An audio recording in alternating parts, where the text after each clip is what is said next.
नमस्कार, DD news के इस विशेष समाचार प्रसारण में आप सभी का स्वागत है। मैं हूं आंचल गुलाटी गुंबर, मेरे साथ है मेरी सहयोगी मनीषा। तो आइए रुक करते हैं सबसे पहले सुर्खियों की तरफ। वेनेजुएला की कार्यवाहक राष्ट्रपति डेल्सी रॉड्रिगेज आज नई दिल्ली में प्रधानमंत्री के साथ करेंगी द्विपक्षीय वार्ता। व्यापार, निवेश और ऊर्जा के क्षेत्र में सहयोग बढ़ाने पर होगी चर्चा।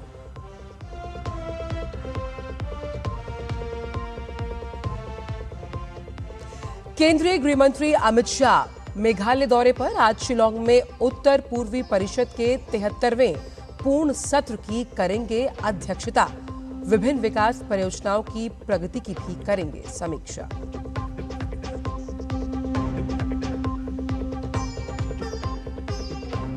चंद घंटों में केरलम पहुंचेगा मानसून। आज केरलम और माहे में भारी बारिश का ऑरेंज अलर्ट। वहीं उत्तराखंड और उत्तर पूर्व के कुछ हिस्सों में भी बारिश की संभावना।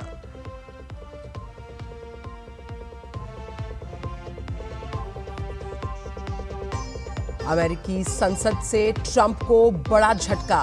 प्रतिनिधि सभा ने ईरान युद्ध नीति पर रोक लगाने का प्रस्ताव किया पारित। वहीं इजराइल और लेबनान युद्ध विराम और पायलट जोन बनाने पर सहमत।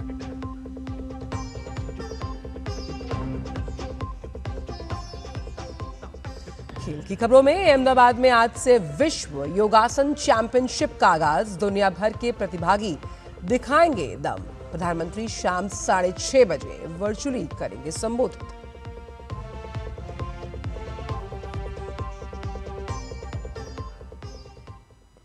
और आइए जानते हैं सभी खबरों को विस्तार के साथ। वेनेजुएला के कार्यवाहक राष्ट्रपति डेल्सी एलोइना रॉड्रिगेज गोमेज 5 दिवसीय भारत दौरे पर हैं। आज वो दिल्ली में प्रधानमंत्री मोदी के साथ द्विपक्षीय वार्ता करेंगी। इस दौरान दोनों नेताओं के बीच व्यापार, निवेश, ऊर्जा, स्वास्थ्य और औषधि क्षेत्र में सहयोग बढ़ाने पर चर्चा होगी। विदेश मंत्रालय के अनुसार भारत की सार्वजनिक क्षेत्र की कंपनियों ने वेनेजुएला के ऊर्जा क्षेत्र में महत्वपूर्ण निवेश किया है। इस यात्रा से भारत और वेनेजुएला के बीच द्विपक्षीय संबंध और मजबूत होंगे। केंद्रीय गृह मंत्री अमित शाह आज मेघालय के शिलांग में उत्तर पूर्वी परिषद के 73वें पूर्ण सत्र की अध्यक्षता करेंगे।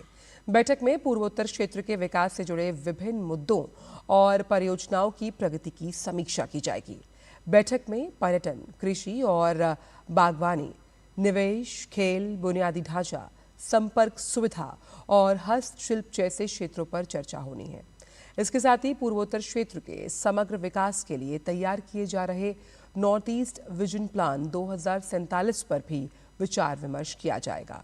बैठक में पूर्वोत्तर क्षेत्र विकास मंत्री ज्योतिरादित्य सिंधिया, राज्य मंत्री सुकांत मजूमदार, पूर्वोत्तर के सभी 8 राज्यों के राज्यपाल, मुख्यमंत्री, उत्तर पूर्वी परिषद सदस्य और केंद्र एवं राज्य सरकारों के वरिष्ठ अधिकारी उपस्थित रहने वाले हैं।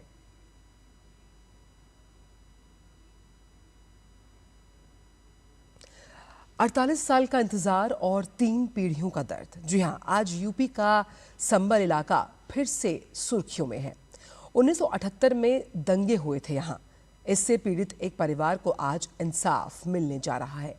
राम शरण दास रस्तोगी तो रहे नहीं, लेकिन उनके परिवार को आज उस जख्म का मरहम मिलने जा रहा है जिसकी आस उन्होंने खो दी थी। लेकिन योगी सरकार में संबल की प्रशासन ने उन्हें पूरी मदद की और आज वो दिन आ गया जब पुनर्वास के तहत इस परिवार को आवासीय जमीन का पट्टा दिया जाएगा। 1978 के सांप्रदायिक दंगों की आग में इस परिवार ने अपने मुखिया को खोया था। दंगों में रामचरण दास रस्तोगी की हत्या के बाद से परिवार बेघर था, असुरक्षा के साए में जीवन बिता रहा था। परिवार ने सीएम योगी आदित्यनाथ से न्याय और पुनर्वास की गुहार लगाई। इसके बाद परिवार को फिर से अपनी जमीन पर बसाने की योजना पर काम शुरू हुआ। संबल जिला प्रशासन की ओर से अब रस्तोगी परिवार को न केवल भूमि का अधिकार दिया गया, साथ ही नए घर की नींव भी रखी जा रही है। रामचरण रस्तोगी के परिवार को आज जमीन का मालिकाना हक दिया जाएगा।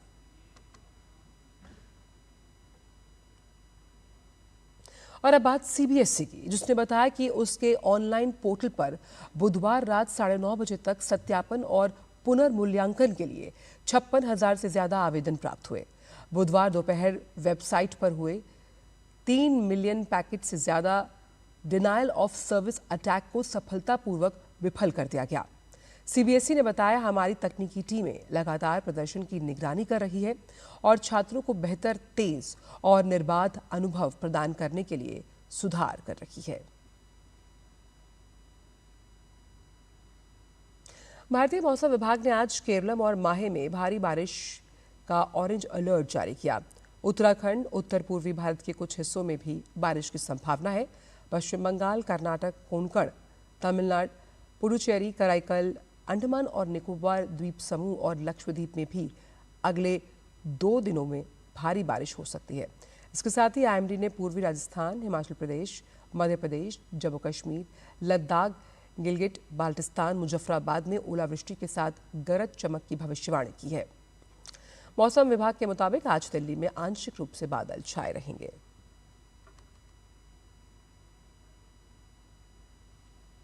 इजराइल और लेबनान ने लंबे समय से चले आ रहे संघर्ष को एक बार फिर से खत्म करने की पहल की। इस संघर्ष विराम के मुताबिक लेबनान के अंदर एक पायलट सुरक्षा क्षेत्र बनाया जाएगा, जहां हिजबुल्लाह के लड़ाकों को आने पर रोक रहेगी। अमेरिका की मध्यस्थता में हुई इस बातचीत के बाद दोनों पक्षों ने कहा कि ये संघर्ष विराम इस बात पर पूरी तरह निर्भर करता है कि हिजबुल्लाह की तरफ से गोलीबारी पूरी तरह से बंद होगी और उसके कार्यकर्ता लितानी नदी के दक्षिण के इलाकों से हटेंगे। हालांकि अभी ये पूरी तरह से साफ नहीं हो पाया कि सुरक्षा क्षेत्र कैसे बनाए जाएंगे, लेकिन समझौते में लेबनानी सेना से उन इलाकों का पूरा नियंत्रण अपने हाथ में लेने के लिए कहा गया। बयान में ये भी साफ है कि इजराइल और लेबनान के बीच भविष्य का रिश्ता केवल दोनों देशों की सरकारों द्वारा तय किया जाएगा और किसी भी बाहरी शक्ति को लेबनान का भविष्य प्रभावित करने की अनुमति नहीं होगी। माना यह भी जा रहा है कि इस बयान में ईरान की ओर से इशारा किया गया कि हिजबुल्लाह का वो समर्थन करता है। आपको बताएं कि हिजबुल्लाह इस पूरी बातचीत का हिस्सा भी नहीं है।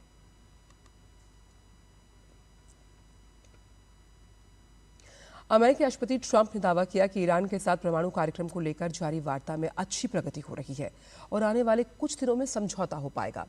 ट्रंप ने कहा कि यदि समझौता होता है तो अमेरिका ईरान के संवर्धित यूरेनियम भंडार को अपने नियंत्रण में लेकर उसे नष्ट कर देगा।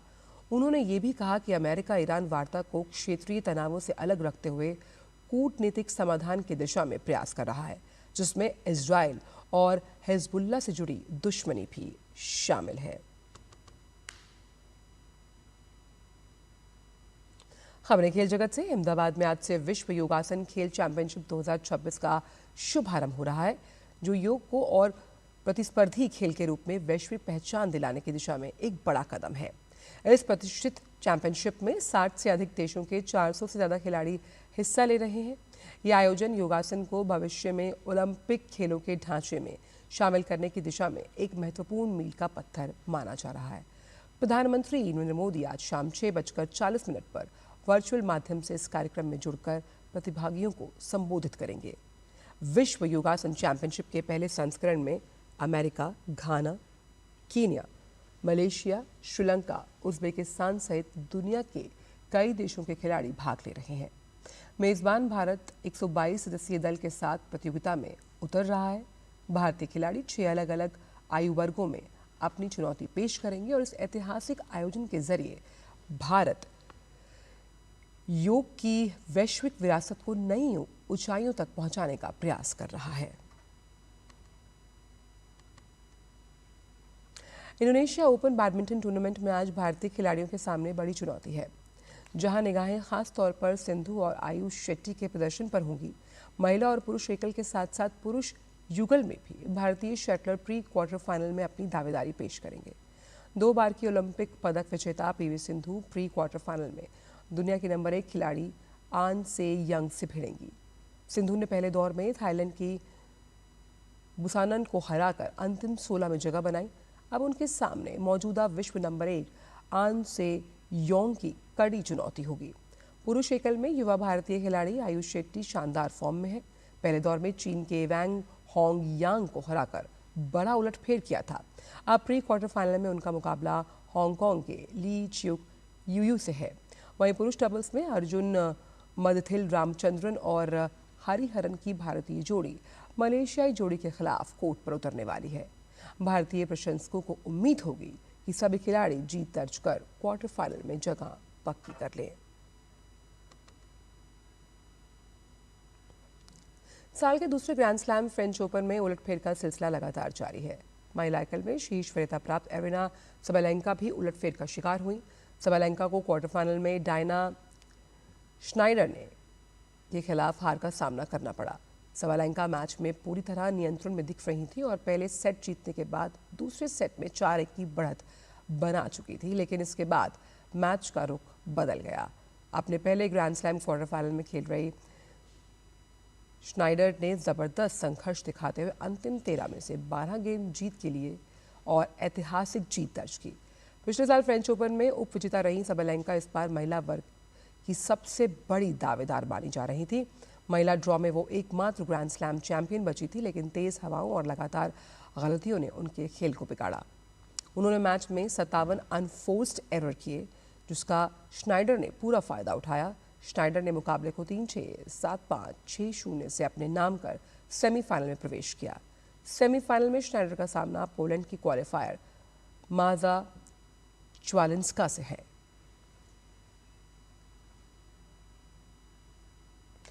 और फिलहाल इस विशेष समाचार प्रसारण में इतना ही। मुझे और मनीषा को दीजिए अनुमति। नमस्कार।